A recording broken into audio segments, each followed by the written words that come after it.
এর চাইতে ভয়ঙ্কর ঘটনা হয়তো আর হতে পারে না। যেদিনে একজন ছেলে তার মাকে মা দিবসের শুভেচ্ছা জানাবে, ঠিক সেই দিনেই মায়ের বুকে বসলো নিজের সন্তানের ছুরির আঘাত। ফেনীতে মাদকাসক্ত ছেলের হাতে প্রাণ হারালেন মা দিবসেই মায়ের মৃত্যু ছেলের ছুরির আঘাতে।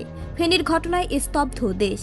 ফেনীর দাগনভূঞা উপজেলার সিন্দুরপুর ইউনিয়নের দিলপুর গ্রামে ঘটে গেছে হৃদয় বিতারক এই ঘটনা।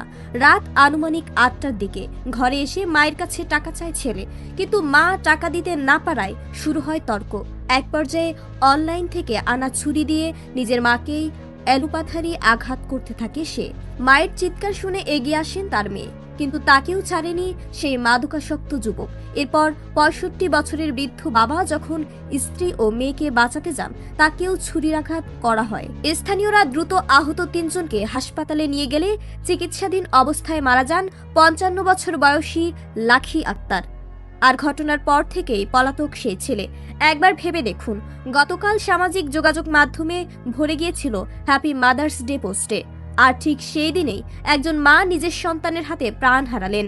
এটা শুধু একটি হত্যাকাণ্ড না, এটা পুরো সমাজের জন্য এক ভয়ঙ্কর সতর্কবার্তা। এই ঘটনার পর আবারও সামনে এসেছে মাদকের ভয়াবহ প্রভাব। মাদক কিভাবে একজন মানুষকে ধীরে ধীরে হিংস্র করে তোলে, কিভাবে নিজের বিবেক পর্যন্ত ধ্বংস করে দেয়। এই ঘটনাই তার নির্মম উদাহরণ।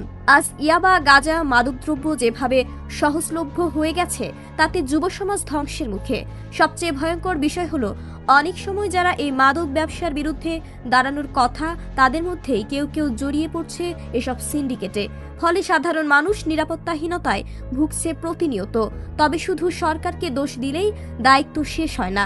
সমাজের প্রতিটি মানুষকে সচেতন হতে হবে। পরিবার থেকে শুরু করে শিক্ষা প্রতিষ্ঠান, সব জায়গায় মাদকের বিরুদ্ধে প্রতিরোধ গড়ে তুলতে হবে।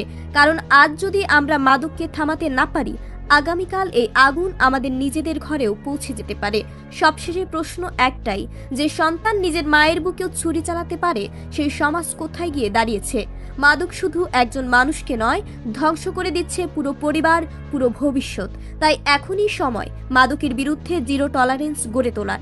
যেখানেই মাদক সেখানেই প্রতিবাদ, যেখানেই মাদক ব্যবসা সেখানেই প্রতিরোধ। না হলে আজকের এই কান্না কাল আরো হাজারো পরিবারের বাস্তবতা হয়ে উঠবে।